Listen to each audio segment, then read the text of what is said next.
The first time I heard about revenue management and optimization, it was Michel Koopman who told me all about it.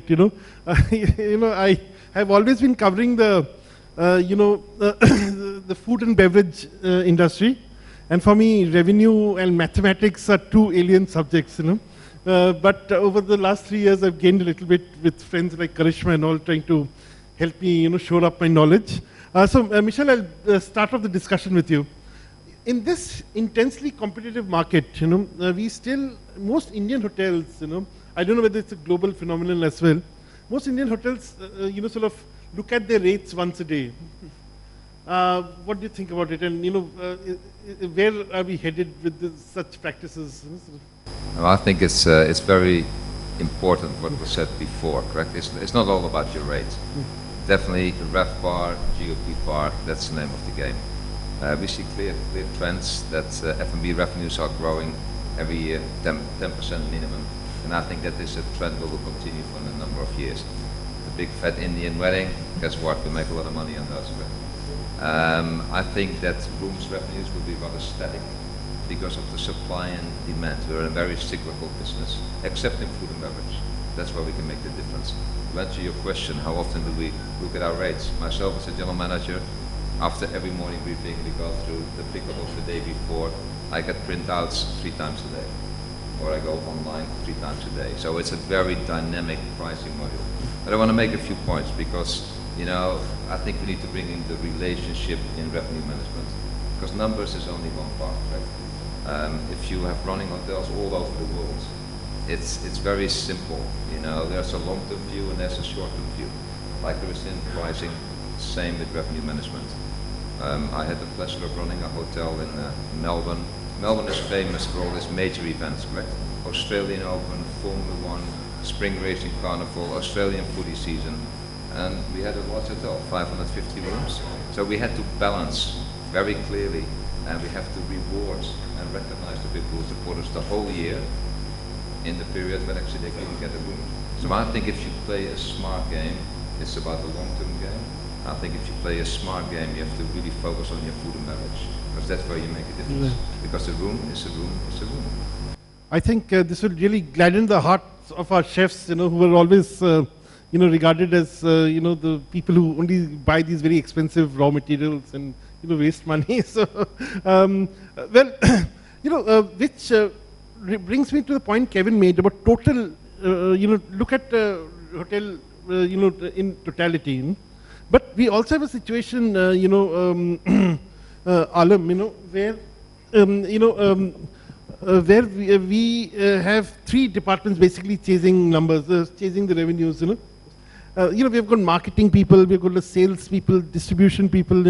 They're all chasing their respective audiences, and often marketing and the distribution, they're working. They're talking different numbers, they're talking everything, they seem to be living in silos which have nothing in common with them. How are you addressing that, in the real world? So till last year, even we were facing the same hurdle. What we did in Sarovar this year was, we made a new team. So it has 1 person from the IT, 1 person from marketing, 1 from revenue, 1 from sales. So a goal is decided in advance. That tomorrow there is no ambiguity that the marketing guy is saying, oh, I wanted more print and more radio, why did you spend more on digital? Right. So we demarked the way we used to work, and from this year onwards, we're on a completely different tandem, right, involving everybody. And so, to answer your question, till last year what was happening is, we were saying, okay, we need an X amount for digital marketing, and the marketing guy would say, oh, we are a Sarovar, we are basically into 3-4 star, we are entering into a 5-star category, let's not spend the money what a Kempinski or a Taj would do. And then suddenly you don't have answers, because today for a hotelier, it's very difficult to get data, and accurate data.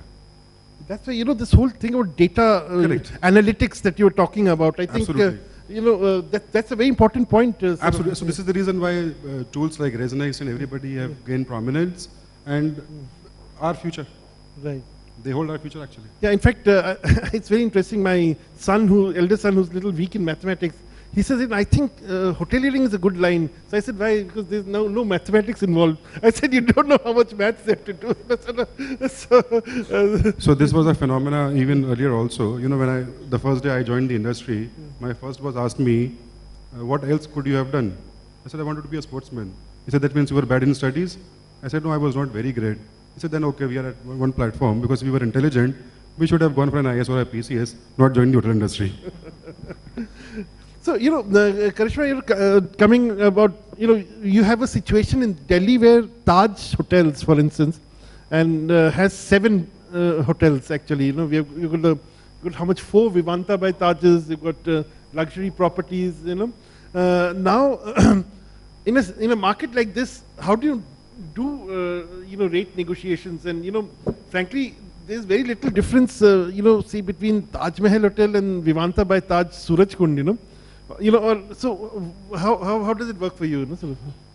Actually, what it is about in today's time is it's not just about having physical hotels, but it's also about what those hotels stand for and what the brands stand for.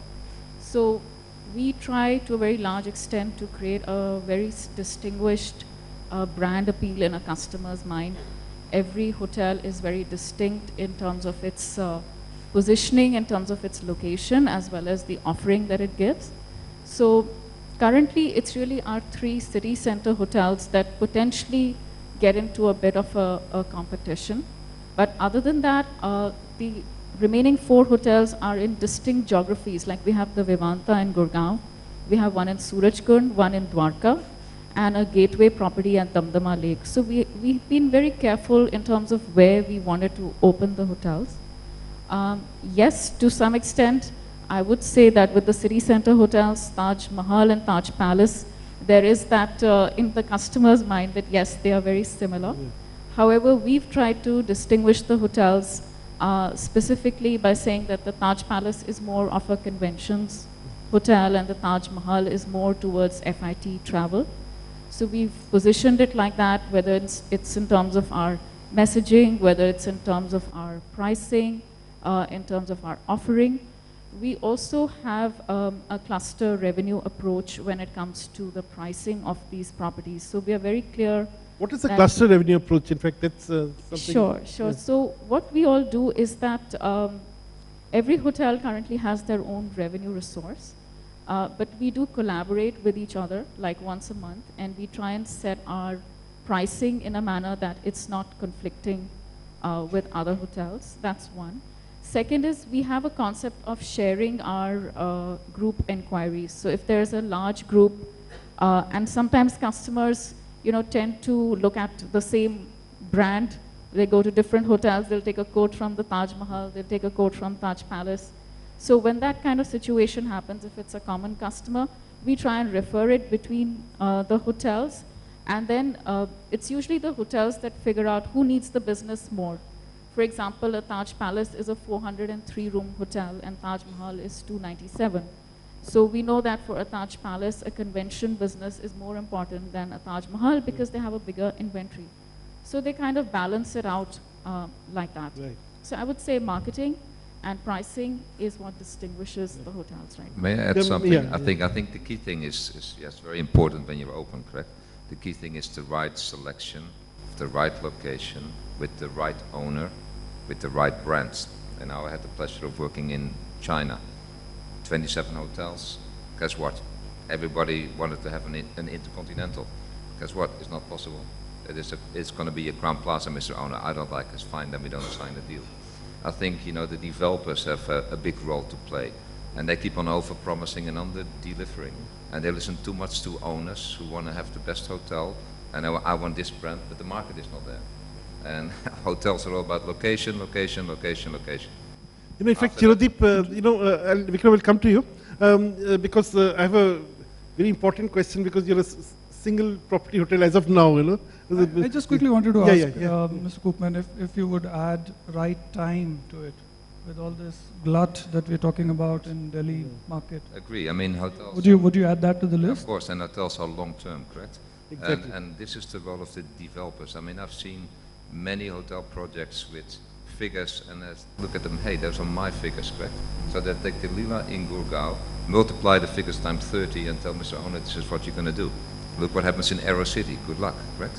So I think there is a role to play for the industry to educate owners who are builders, who are developers, who don't know nothing about hotels. So I think we have to stop over promising and under delivering, because that's not good for our industry.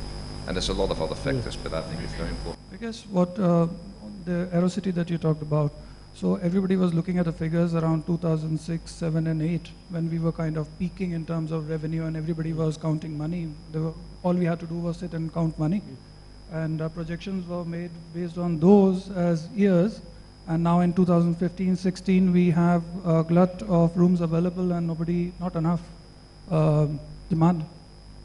You know, I'm sort of debating a bit, but how many rooms are now available in the Delhi market? How many rooms? This is in total. In the 5, 4 and Yeah, in the 5 and 4 star, it's yeah. 10,000 plus right 10,000 plus rooms. Yes. But that's too little, I think. which isn't is it? nothing, that's nothing. Yeah, all of India is right now in Right. 4 and 5 star is about 1 lakh rooms, 1 which lakh. is That's, I very think, low. very, I mean, very that low. is the number of rooms in like a London or Yeah. a Singapore alone. Right.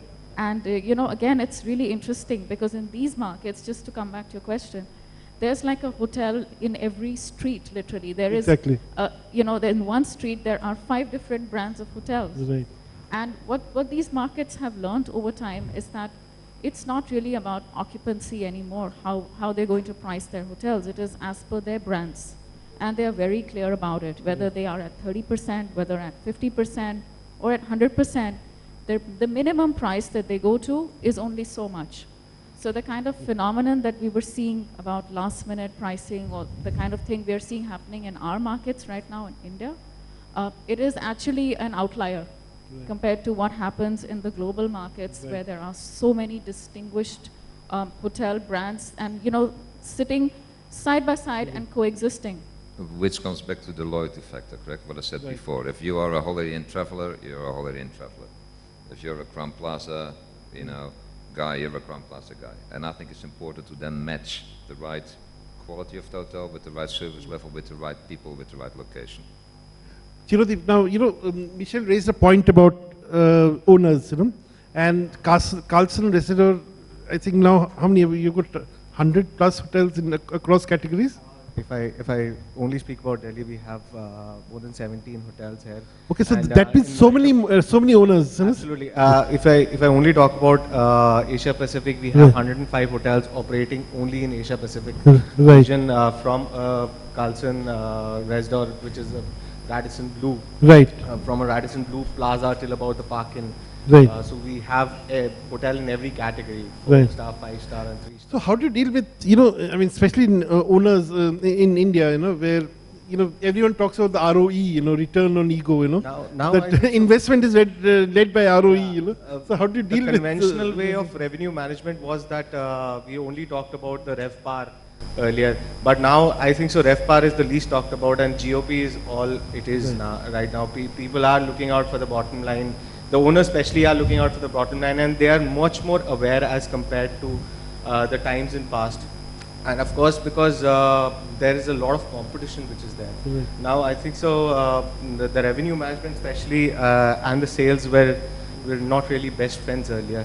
They still are not, but then now they work hand in hand because now we can together get the customer to pay something what he was not ready to pay earlier. So we have like our friends who are there who help us understand what the market is all about. So, you know, when you say, bringing, say, RezNext in, you know, a company like, you know, or a service provider like RezNext, what can they offer you which will be, you'll say, wow, I need it now, you know? Sort of. Okay, let me tell you one, like the key thing is now data is the king. Consumer, of course, is, but data is as well. So the more you know about your hotel, the more you know about your environment, the better it is for you. So you have like social media data, you have like what you call competition data, you have your own data which is there. You are dealing with customer profiles which are updated every day. If there are 300 rooms in your hotel, it's like constant increase in data. So what do you do with all this data, right? They have to analyze. You just can't sit on it and just What they call the big data now. So, and you know, what they call a big data. Yeah. So nowadays there's a lot of mind behind changing the big data into actual useful analysis, which these guys are readily doing, and this is actually helping the sales guys. The teams are shortening as of now because we know what to do. We don't have to go door to door and knock everybody and ask them what do you have for us. I know that there's something sitting in there. Let me go and grab it. Right. Yeah. So Vikram, now you know, take the case of Shangri-La by Ross. You know, right now it's like one hotel. Your second is opening in Bangalore. Yeah, it just opened. Yeah, just open. Now, when you are dealing with say chains like Carlson Residor or Taj, you know, with so many hotels, so many offers, you know, how do you do it? I mean, does the loyalty factor then kick in, or what you know helps you you know then determine your rates and you know sort of go ahead in the market? You know? I guess what Mr. Kupan briefly mentioned as well. So we are again surely talking about loyalty factor here. We're also talking about a certain market segmentation. So and when we say it's a standalone property, it's not quite a standalone property because it's a big group now. It's like close to 100 hotels. Yeah, I mean internationally it's a very well respected. Yeah, probably Bangalore flying time is a little more than it is flying to a neighboring country for us. So business is not only coming from within India, it's coming primarily from international. So in that way, I wouldn't really, we are not really constrained by being a standalone. So the business is coming from like, kind of all over. Right. Yeah. Okay. So you know, we have got Zubin Bilimoria, as I said, from RezNext. You know, you've heard the conversation, and you know, you have been like your specialty is GDS. You know, sort of, yeah, and now you know. Tell us, you know, I think Chirodeep will have to help us with, can you? Yeah. Okay, can hear, okay. So now. Technology, switch it on. Yeah. So, you know, do you also deal in mics? No, I don't. Maybe Neutron can help. So, tell me now, when you're talking about rate management and all that, where does GDS come into the scene, and you know, what difference can it make, or you know, is there a role for it in this new scenario? I think GDS plays an important role today. I mean, a lot of hoteliers, you know, really shy away from it. Maybe because it's an expensive, you know, way of really, you know, communicating to your clients in terms of, you know, via the travel agency market. So I think the GDS morely focuses on the B2B side of the business, right? And if you look at the B2B side of the business, really, it's really driven.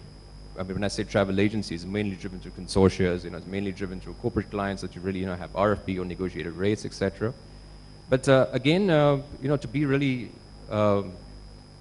effective on a GDS channel, I think data, again, you know, it becomes very much important. Because look at GDS like another Google, really. Right. Okay. Today, if I'm a, you know, a visitor to a hotel, I'm really searching or, you know, going to the internet, I go to Google, for example, right? I'd really do a search. A travel agency does the same thing, really, right? He actually goes onto the GDS screen. You know, today it's much more better than what we had in the earlier days. You know, we had cryptic commands, etc. Today it's much more different. It's more, you know, graphically user interface. It's got a little more, you know, whistles to it. It's more sophisticated, yeah. So it's easier for a travel agency today. I mean, you don't need to be a novice user, you know, so you can go really search for an availability for a hotel, look for, you know, content, information, etc. But it's important for us as a hotelier to be able to feed in all that information into the systems that we use, right? The CRSs or, you know, the GDS platforms that we really, you know, send data to. So it's important in terms of, you know, rate management again, because like I say, you know, it's more B2B side of the business. Again, it's more driven through consortia, it's more driven through negotiated rates. So what you're really selling on the GDS is much more different from what you're selling on a B2C platform. So you can never have, you know, a B2B rate available on a B2C platform for that matter as well. Right. So if I'm a travel agency sitting in, let's say, in Australia, and I'm looking for, you know, let's say Radisson Blue in Delhi, I may look for a hotel by name, or I may look for a hotel by location, by distance from the from the airport. I will be looking for special amenities. Does the hotel really provide me with free Wi-Fi? Does it have a swimming pool? Does it have a gymnasium? So a lot of data is really required to bring in the hotel upfront for a travel agency to make reservations. But this is a challenge for like smaller companies like Lila. I mean, how can we compete with Intercontinental's hotel group, correct? I mean, this is one of our key selling points to owners. The amount of business we will bring in as a chain, in order when you put the flag on, correct? And there's no way that the smaller players can compete with that. They spend millions and millions of dollars on being at the right place at the right time on the net. So guess what? Yeah, marketing, huge. It's huge. Huge marketing genius. Today's all about digital, And as a smaller operator, I think you really need to have a completely different approach and need to have a different point of differentiation. And location is important, but yeah, it's your service, it's your restaurants, it's your spa, and again, a room is a room is a room. And if you want to actually drive GOP Park, guess what? You have to look at your cost structure. You have to look at your systems and processes. We run 50% GOP. Doesn't come overnight, correct? We do it because we drive the top line and we reduce, our payroll is 17%. That's the same as a Hyatt place, correct? We still have to give the service because we're a Lila. So it's all those different factors what you have to actually that come into play.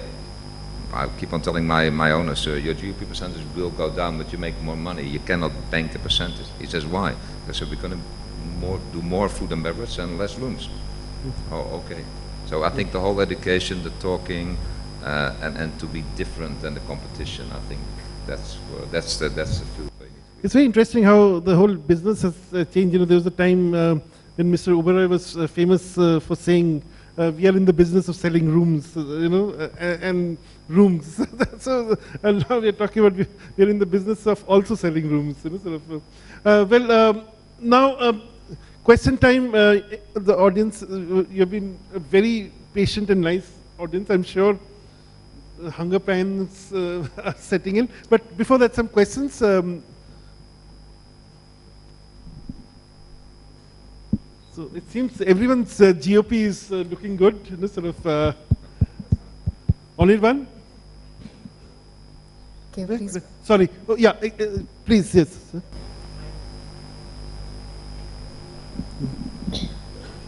I'm Gurdeep here. Yeah. Well, we know the challenges here in India. Like, what is the way forward? We all know about the challenges. How can we overcome these challenges? We know we are still at the 2006, 2007 stage. So what is the way forward? We know the challenges.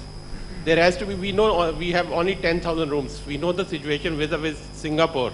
Singapore has more rooms. It's not even half the size of Delhi. Alam, would you like to, also for, I think, so the challenge also, because Alam, you do these upscale hotels or, even the 3 stars. Yeah. And now, for you, is the challenge bigger?